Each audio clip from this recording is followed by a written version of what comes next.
All right, just briefly looking at this stuff before it goes and gets primed tomorrow.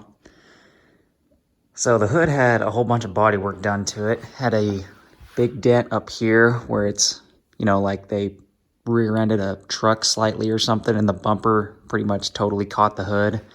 Something had happened there, and then a lot of hail damage. But my dad did a bunch of body work to it, and it looks like there's a ton of Bondo on this. And don't get me wrong, there is clearly Bondo on it, but it's real thin. So I'm not going to pretend I know a whole lot about body work, because I don't. But you can see all the different coloration is different layers of it, because he'd put a skim coat on and then sand that down until, it started getting the high spots showing through, and then do another skim coat. And this, of course, was all after doing a lot of body work on the hood, trying to get the metal all, back to where it's supposed to be. As far as getting this dent out, remember I said there was this dent in here? One of the key things for that, I don't know if you can see that in there, from the factory they had these little rubber things pushed in there between the frame of the hood and the skin on the hood. Oh, there's where that Bondo scraper went. And there you can see some more of them. And they pretty much keep the hood pushed out. Well, on this end, they had all fallen out, and that was part of the problem. So we ended up poking a piece of rubber hose and stuff in there to keep it from having a real bad oil can dent, because it's pretty much the same thing that the factory did on this side. So doing that, packing stuff between the frame of the hood and the hood skin was a huge deal in trying to get the oil can dents out of this thing. And then here's the fenders, kind of the same deal with them. Everything on this car was pretty well beat up. Down here, it had some little rust pinholes and pitting. Just sandblasted all of that and skimmed over it, because they were all really, really tiny holes. And of course, came back and drilled out the holes, or drilled the Bondo out of the holes for the protective trim that goes along there, because I do want to keep that if possible. It just makes it less likely that a door ding is actually going to tear up the door or the fender. So I want to try and keep that. Yeah, so fenders and hood are both going to get primed, so we'll see how that goes. Okay, jumping forward in time a little bit. The hood, the hatch, and the doors are all primed, and you can tell that I was the one to do it by those stripes in the hood, but not the end of the world, because all of this is going to have to get sanded anyways. But everything went super good, and as far as actually painting the car, doing all of this was good practice, just because the primer is a much lower risk thing compared to paint. But anyways, thought it went really good. Was real happy with it. And there's the hatch. Doors are hanging out over here. So moving on to the body, I guess. All right, so this corner of the car at some point in its life was hit. And rather than make any attempt to pop that dent out, you can see with minimal work, the dent's pretty much already mostly pushed out. But rather than attempt to do any of that, whoever fixed this just punched a bunch of speed holes in it and slathered the whole thing with Bondo, which is incredibly irritating, because now I got to do something with these holes. And I'm going to try to weld them up with the TIG welder. And I practiced on an old section that I had cut out of the door and replaced. So I think I got the settings pretty good, but we'll just see how this goes. I'm going to try and do the same thing I was doing with the flux core and hit it with the compressed air and cool it off, just to try and keep it from warping, but we'll just see what happens.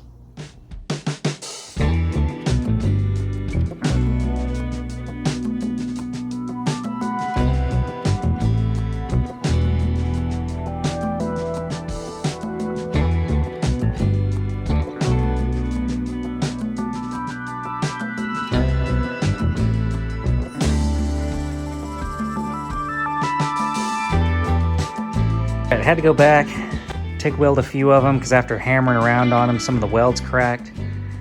So went back and did all that, and you can see much better textured stucco wall, basically. So my dad's been doing the brunt of the bodywork on this, and then I've been trying to pick up on it here and there. So that was my attempt. Clearly need to do some work there, but oh well, nothing sandpaper won't take care of, I guess. So let that dry, sand it off, and then do that probably 4 or 5 more times.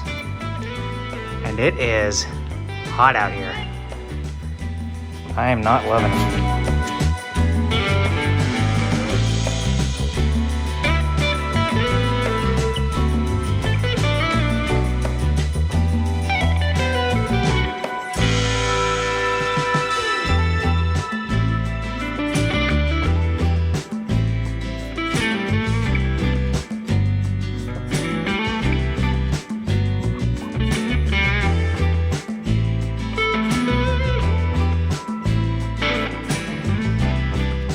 All right, well, this quarter's coming along. I pretty much resigned from the position of applying the filler just because I don't have enough practice with it, and there's no sense in just wasting a bunch of it right now.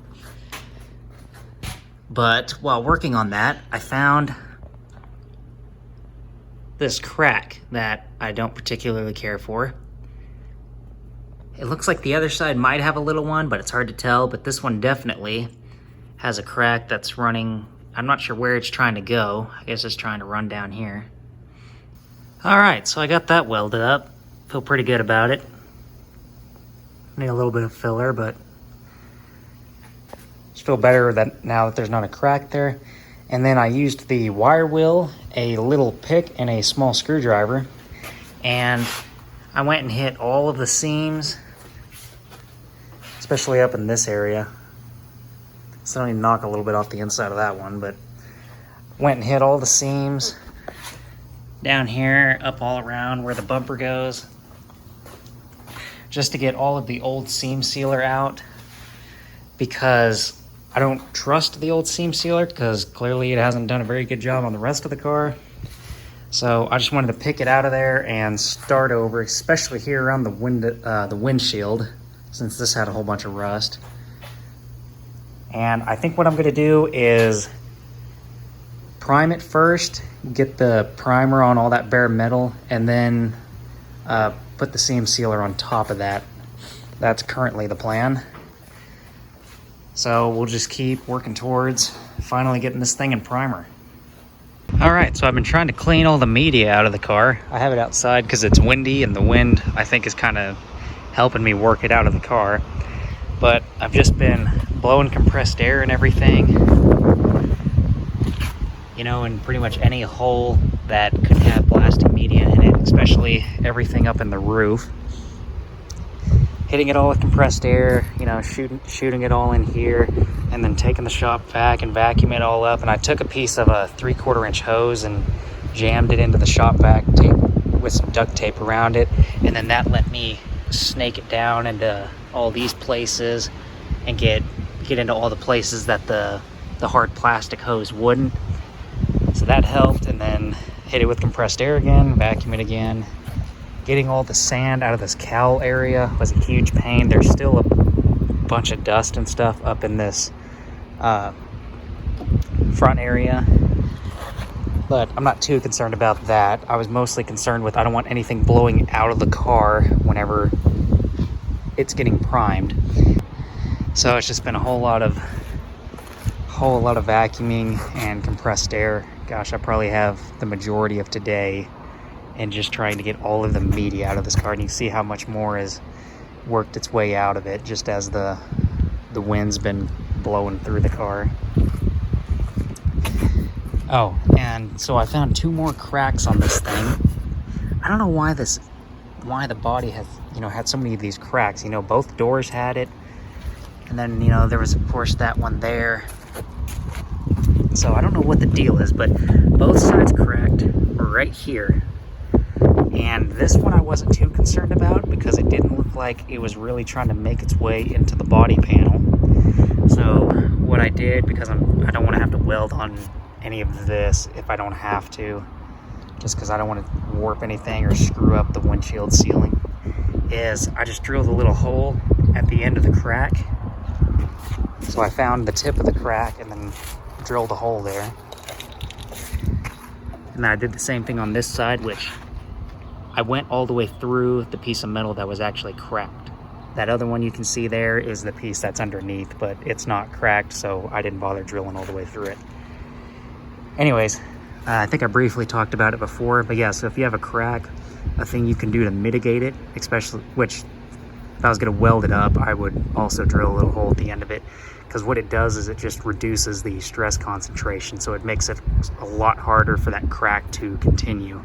So that's why I did that, and I'm willing to bet that just doing that will keep that crack from progressing anymore. And then of course all that's going to get hit with primer and then some kind of windshield sealant when the windshield goes in.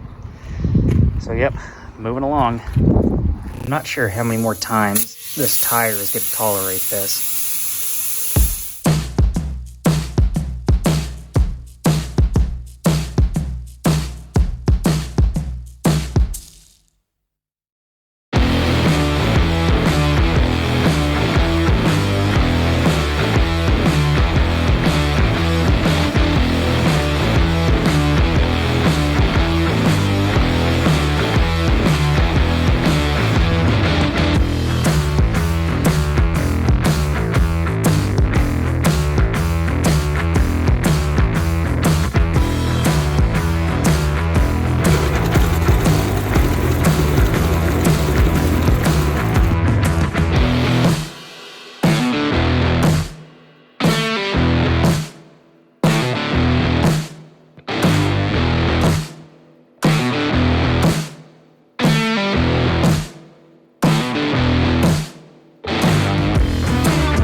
All right, back home, here is the final product.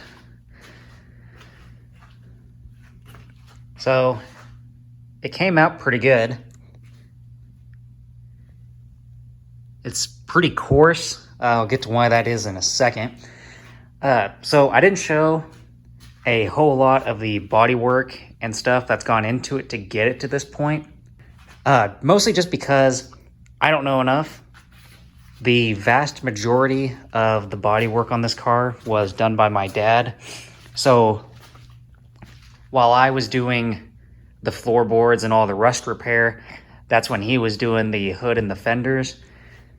And then he did the vast majority of the actual bodywork on the rest of the car. So I don't know enough about any of that to really document much of it. So for my own future reference, this was the primer that was used. So my dad hadn't tried using one of these before, but we decided to see just how it would work. I don't know enough about primer to tell you why all it was different, but I think the deal is that it's kind of a all-in-one primer or something like that, to that effect.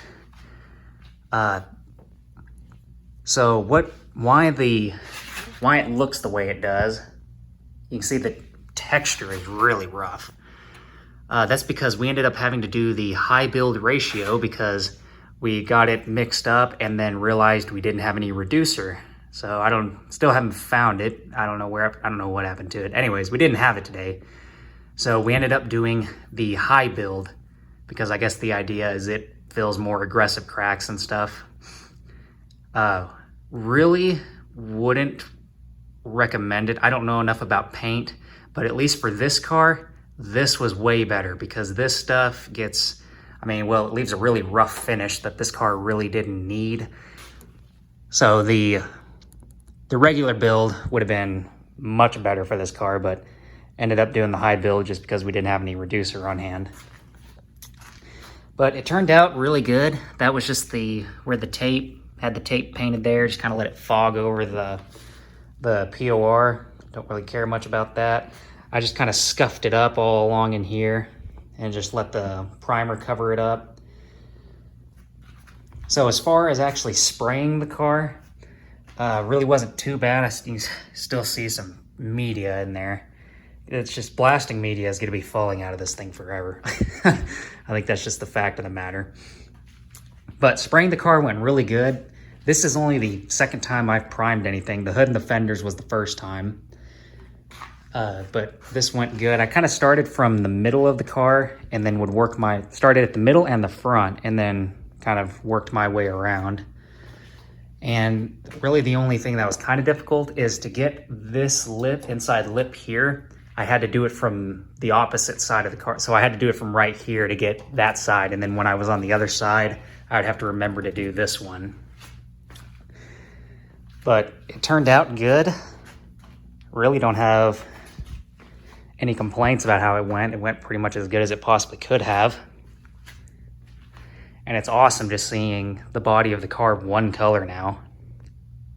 Oh yeah, and that tire, the answer was that time, and that was it. That after that time I aired it up, it's had it. It's just totally had it.